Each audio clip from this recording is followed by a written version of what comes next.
சிலுவை வாழ்வு தரும் நற்செய்தி. நாங்களோ சிலுவையில் அறையப்பட்ட கிறிஸ்துவை பிரசங்கிக்கின்றோம். 1 கொரிந்தியர் 1:23. பால் பில்ஹீமர் சிறந்த இறையியலாளர். ஒரு கிறிஸ்தவன் கிறிஸ்துவை சிலுவையை சார்ந்து எப்படி வாழ வேண்டும் என்பதை இவ்விதமாக குறிப்பிடுகின்றார். ஒவ்வொரு கிறிஸ்தவ விசுவாசியும் சிலுவைக்கே நியமிக்கப்பட்டுள்ளான். அவனுடைய பாதை சிலுவை பாதையே. அவன் அனுதினமும் சிலுவையில் தொங்கியே வாழ வேண்டும்.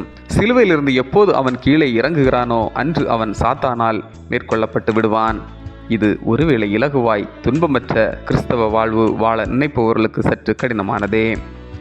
ஆனால் இயேசு கடந்து வந்த பாதையை உணர்ந்து வாழ்வோருக்கும் அவர் சிலுவை சுமந்ததின் நோக்கத்தை புரிந்து கொண்டோருக்கும் சிலுவையோடு இணைந்த வாழ்வு நற்செய்தியாகவே அமையும்.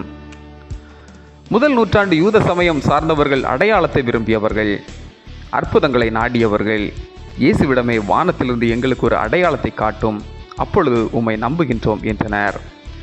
இயேசு அவர்களுக்கு பதிலாக யோனா தீர்க்கனின் அடையாளமே தவிர வேறு ஒரு அடையாளமும் உங்களுக்கு தரப்படுவதில்லை என்கின்றார்.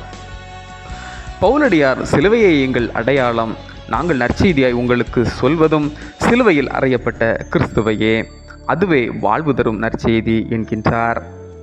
சிலுவையையும் கிறிஸ்துவையும் பிரித்து பொருள் தேட முயல்வது இயலாதது. முன்குறிக்கப்பட்ட சிலுவை மரணத்தால் கிறிஸ்து வழி உலகை மீட்டெடுப்பது கடவுளின் திட்டம். எனவே கிறிஸ்துவின் நற்செய்தி வாழ்வு தரும் நற்செய்தி. அது சிலுவையில் முழுமை அடைகின்றது. கிறிஸ்துவை உலகுக்கு பறைசாற்றுகின்ற நாம் அற்புதம், அடையாளம், இறையாசி இவைகளையே முன்னிறுத்துவது இயல்பாகிவிட்டது. சிலுவையையும் பாடுகளையும் விரும்பாத கிறிஸ்தவர்களாக மாறிவிட்டிருக்கின்றோம்.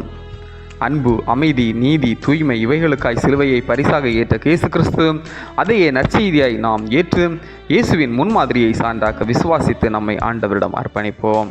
ஜெபம். அன்பு ஆண்டவரே, கிறிஸ்துவின் சிலுவை மரணம் மானிடத்திற்கு வாழ்வளித்தது. அச்சிலுவையை முன்னிறுத்தி அர்ப்பணத்துடன் வாழ எங்களை வழிநடத்தும். ஆமென். இந்த நாள் உங்களுக்கு இனிய நாளாக மலரட்டும்.